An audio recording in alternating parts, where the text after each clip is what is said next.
Me. Right, okay. Hi, so here we are again, and I have to say the sun's out at the moment, which is brilliant because it just seems to be that the sun's never been out, and I'm here with the lovely Jane from Anxiety Stops. Is that That's what right. you're sort of calling My business? your business at the moment? Anxiety Is Stops. Anxiety Stops.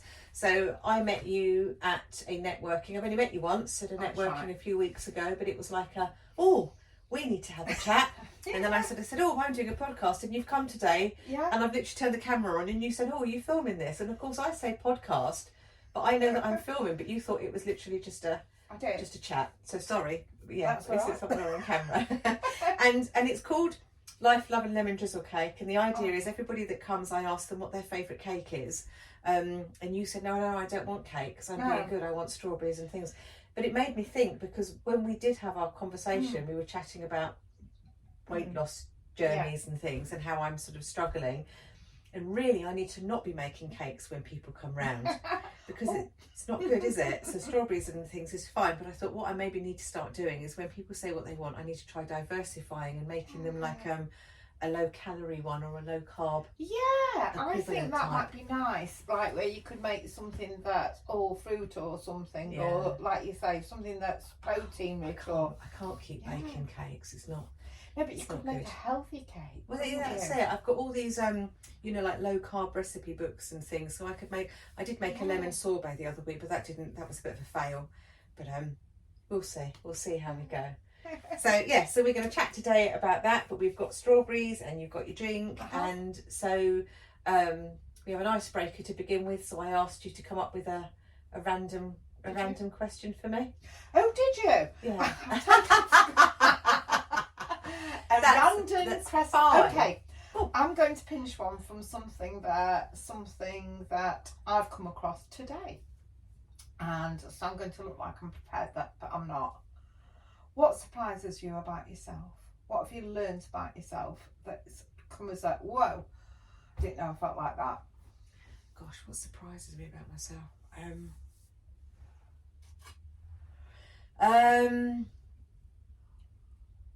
That I've probably got more drive than I've ever really given myself credit for, because I'm very good at putting myself down. I spent my whole life putting myself down and thinking that I'm a failure and thinking that I'm not good enough, and imposter syndrome and insecure and paranoid. But I keep on going. Do you know? I keep on putting myself out there. So I might still be all those things, but equally I don't. Yeah, I think maybe that I've got more drive than I've thought, because doing this, it's like it's not. This is big. It's not. Yeah, it's not natural or comfortable, and I don't really know what I'm doing. I I don't really know what I'm doing, but I keep plugging away. So yeah, maybe I've got more drive than I thought. Yeah. Where does that come from? Probably from my dad. Probably from the stubbornness of. I think we're all stubborn. There's 5 of us. I've got 4, 2 brothers, 2 sisters. So I think we're all quite stubborn, and I think we get that from my dad. Really. And what I'm going to be really. Oh, this is nice. You do it. Yeah, you do it. I'm more than happy. Come on. I'm so sorry. I'm like my brain. No, please carry on. Thinking. So, what have the positives been from that? From having this drive? Yeah. What have you overcome that you wouldn't have overcome? Just not giving up. So I've never setting myself up in business. I've been saying to people that I've been talking to recently, I've been saying it's hard setting yourself up in business. Hard. It is really, really hard. And, I've been doing this for over a year now, and I thought that I would have more traction by now, that I would have more work, and I haven't. So I've done the whole, it's my fault, I'm not good enough, people don't like me, and then, but not then trying to sort of think to myself, no, equally, if you look at the other side of it, people are saying that there's a lot of celebrants, it's a very swamped market, and I'm not very good at social media, so it's not necessarily maybe all me, it's all the other factors that are being kicked down the road at the same time. And equally, I'm about to walk away from my job, aren't I? So I have to make something work because I need to earn a living. Oh, when are you walking away from your job? So I've got 12 working days to go. 30. Doing. So I work for NHS England. So I work as quality assurance for screening programs. So at the moment I work for the bowel cancer screening program. Okay. So we're like quality assurance Wow. So for years I worked in the NHS as a manager for the aneurysm screening programme. Yeah. So I was a programme manager. So now I'm quality assurance overseeing the programmes. But I work for Bow. But I leave at the end of June. Exciting. Exciting, but terrifying as well, isn't it? To walk away from the salary. I've never been self-employed. Yeah, in fact, I did the same kind of thing, but I wasn't as organised as you. I just one day found myself giving my notice in on the Teams. Totally unpredicted that day. I'd got it in the back of my mind, but it just came out of my mouth. And then setting the business up as a result. And I've just recently dipped in and worked for somebody else for 6 months just to get the salary in, because like you say, it's daunting. And they did ask me to stay, but it's not my passion. So much to my husband's unhappiness, because he doesn't work, because he has heart failure. I said no. So now I've got to make mine work, and it is scary. It is scary. So what did you do before? Oh, I've done a million different careers. Predominantly, I would say my main career has been sales. I was a medical rep for years. Oh, okay. I've had a previous business, online decorating supplies, and I used to sell to colleges, to their decorating departments. And then my last corporate role before this, so I've also worked in wellbeing. I've done work for Westfield Health, Simply Health, and then the last one was for iMed, and that's the one that I packed in.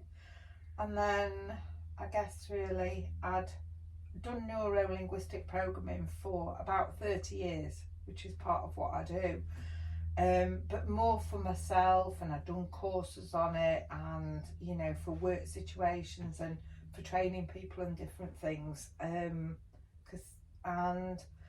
it's something I've always been passionate about. But like you say, imposter syndrome, kept thinking, oh, everybody's better than me and all this. You see, now that's incredible. Even though I work on that. But but for you, because I see you as being an incredibly sort of confident. No, absolutely not. I really badly suffer. But what I do, I suppose, having done it for years, and now that I'm doing it for myself, I'm very good at changing state fast. So when I need to. Right. So that is something that stands me in good stead. I think I can change state fast. So what is state fast? So if you're in an emotional place, or changing the state within yourself, or feeling the imposter syndrome, I've got the tools. Okay. So I know what I should be doing to change it. So and I suppose I feel I've done just, I think it's about 18 months within my own business. I'm fortunate. I work with a clinic, and some of their therapists refer on to me. So if somebody's had counselling and then they don't want to be dropping back again into a state of massive anxiety or stress, or if somebody has got goals they want to reach, or challenges, might be, or overcoming grief or something like that, then they get referred on to me, and I've now, touch wood, getting some really good feedback. Okay. And I think that helps, where I no longer feel as imposterish. I still hate doing the elevator speech at networks. Still hate that. I don't, and yet I know what to do to change that. But it's like everything else, isn't it? But it's like anybody in business, like accountants being bad with money and things, isn't it? It's like, It just feels like a false situation to me somehow, like you're pushed in a room with complete strangers and you gotta say what you are. And I'm more organic, I think. Yes. I like people. Yes, so do I. Yeah, which is why I like this kind of thing. It's like I like more talking. Of an organic connection. Yeah, I'm not very good in groups. Exactly. Yeah, and yet the irony of it is the last job I did, where they asked me to go and help them out, and I did this 6 months. I said, she's so good at networking, come and work for us. And it's something that, as always, people have always said, and it's something that I think what it is, I'm not particularly good at the overall thing. I'm okay if I can go in and deliver a workshop and people don't know, but I think it's more that peer thing. Yeah, see, I always struggle more with that. Yeah. Because I do stuff on stage, because I prat around on stage, and everyone seems to think that because you go on stage that you're a confident person, but it's not. But it's not, because when I'm on stage, I'm then playing the part that I'm playing, or as you say, when I'm doing a presentation, I'm in my role as. Yeah, exactly. And that's fine. But going for an audition, then that's Debbie that's me going for an audition, and I'll hide behind the book. And of course. you know, so it's not, it's a completely different thing. Being on stage, I am not on stage as Debbie, I'm on stage as whatever it is that I'm being. And going to net. So it's acting, is it? Yes. Yeah. Okay. So you need to tell me more about that. So, well, no, it's just Amdram stuff that I do. So it's just like local sort of theatre stuff. But I generally do comedy. I generally do comedy stuff. Wow. Challenging. And muck around on stage. Oh, I absolutely love it. Yeah. I absolutely love doing that. It's just such a release. Brilliant. It's just a real. Yeah. But as I say, it's just the fact that people think that you're confident because you do that. But it's not. Again, it's all cloak and mirrors, isn't it? It's like you hide yourself behind things, don't you? There are different parts of us, and I think that's the thing that we need to embrace. We're not all one person, and I'm different to you as I might be to someone else, and we find a level with that person, don't we? Yeah. And I guess that's why we all have different kinds of friends, isn't it? You've got your friend who you can ring up for that, and another one for a different purpose. Yeah. I had a really good conversation with my son recently. He's sort of struggled in relationships and bits and pieces, and coming back. And he was talking to one of his friends, and his friend said to him, he said, I'm a 4 to 7 person. You're a 1 to 10 person. What? So Sam said, what do you mean? So he said, well, I sit in that 4 to 7, so I never get the real highs, but I never get the real lows. I'm very much just a middle of the road type of person. You know, I don't get really excited, but I don't get really down. Okay. I'm just a middle of the road. He said, but you're either really, really up there, or you're really, really down there. And I thought, oh my God, I've never heard that before. No, I haven't. But I thought that was a really good analogy. And I am a 1 to 10 person. Yeah. Absolutely. But it was a really good thing to make me think, do you know, actually, some people are just much more in that middle bit, aren't they? They're much generally in life calmer, more grounded, more they don't have the highs and lows, but it's not the same amount of dopamine that's going to them, though, is it? No, I like my highs and lows. Yeah, you and I are the type that live on the dopamine. Absolutely. Yeah. I mean, I can be from up there to down there on the same day. You know, it can stop that quickly. But I just thought it was a really interesting. It was a really interesting thing that I'd never really thought about. I'd thought that everybody was sort of like me in that way of, you know, peaks and troughs and ups and downs. But thinking about it, no, some people that I know, I can imagine thinking, actually, you probably are more just that sit in the middle. Yeah. And you don't really have but that's not me. Me neither. And none of my friends either. No. So what does that say about me? So if I said to you, if I said, as you get older, you find yourself, so what would be your answer? As you're getting older, you find yourself embracing challenges. Okay. I would say, more sort of saying yes and putting myself out of the comfort box. I also feel that I'm prioritising my time. I'm getting where something I didn't notice before, I'm thinking, actually, do I want to be doing this now with this person? And that's like interesting. I'm kind of doing something that it's something I do with clients, but it's not something I would normally put in my own personal life. But I'm doing it from a personal perspective, where I'm thinking, actually, do I want to attend that? Do I want to be with this person? Do I want to have a friendship with this person? What are my values? Is because time's running out and I've not got as much. So what I do is more precious. Yeah. Do you know, obviously it really matters. It's really funny that you say that, because obviously doing this podcast thing and just, you know, finding myself on social media, I've been watching other stuff, and I was watching something on YouTube the other day, about someone talking about how a video that they did had gone viral, but she had retired. Yeah. And she'd said that from January she'd been making all these little podcasts and things and not really getting anywhere, talking about retirement and things. And then she did one in April, and it was the 9 best ways to save time in your retirement, and it went viral.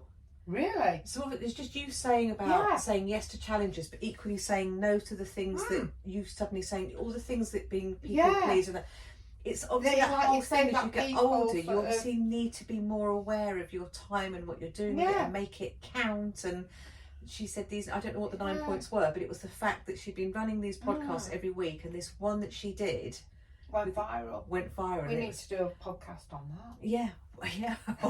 What waste the time. But again, it's obviously it matters, doesn't it, to people? I think so. I think we don't have a lot of control. I think COVID showed us that we don't have complete control of our destiny and time. But yeah, I think for me, for certain, I am definitely thinking, you know, my parents are both elderly, and I've got physical challenges, and Dad's he's terminal, and Mum's potentially got an operation coming up, and it's not nice. So, and I'm an only child, so like I'm thinking they're important, obviously. My kids are important, so I've got one in London, so I want to be able to scoot off there, and one's around the corner, and then I'm a grandma, and so I have once a week, and then my husband has heart failure, so he's important. So, and particularly I think as a woman you find yourself pushed, and then I'm trying to do the business. So the people I see in my pleasure time are the ones, I guess, that I'm thinking actually it needs to matter.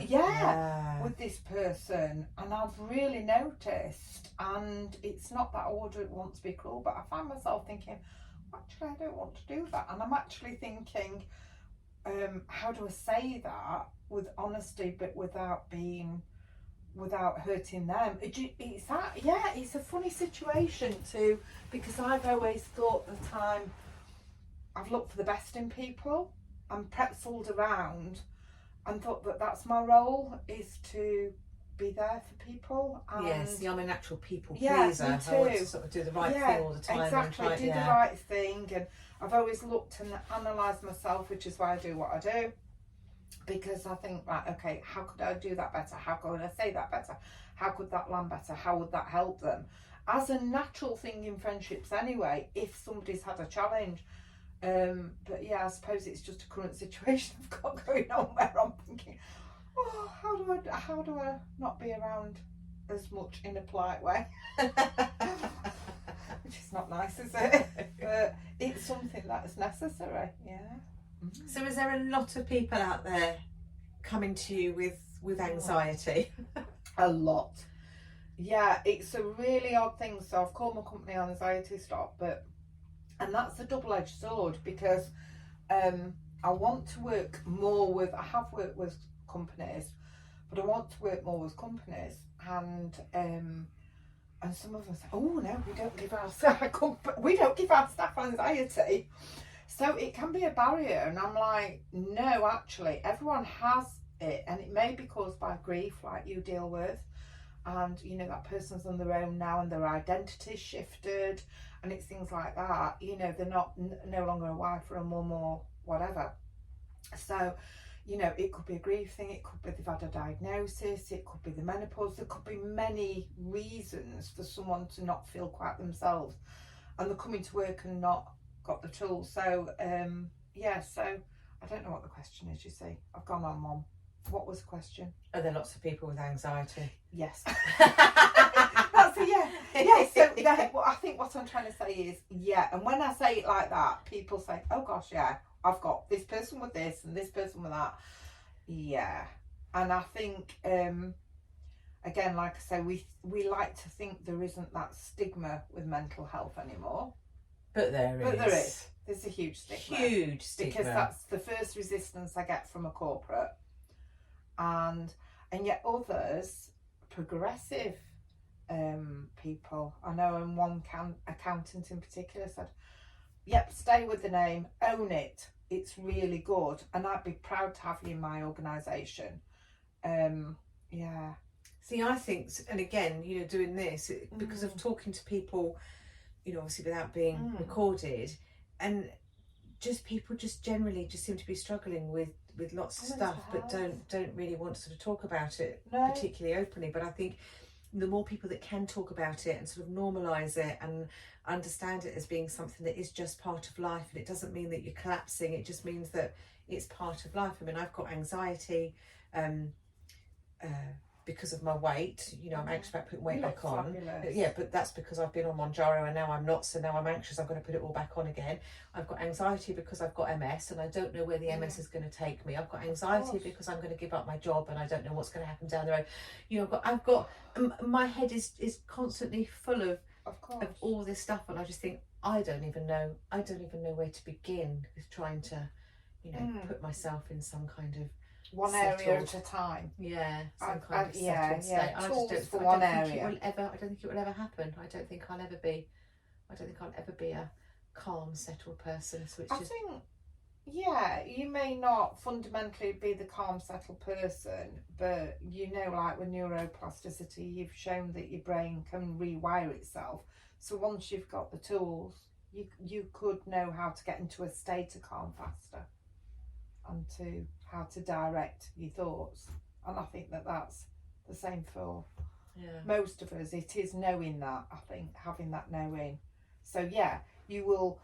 It's interesting because I find the whole mental health thing at the moment, I think it's great that we're all open and that we're all admitting that we've got anxiety and stress and all these problems, but equally I wonder sometimes how, I'm just trying to think how to word this, how it can also have a negative repercussion where people think, oh well, it's because of my anxiety, or it's because of my stress, or I've got this or I've got that.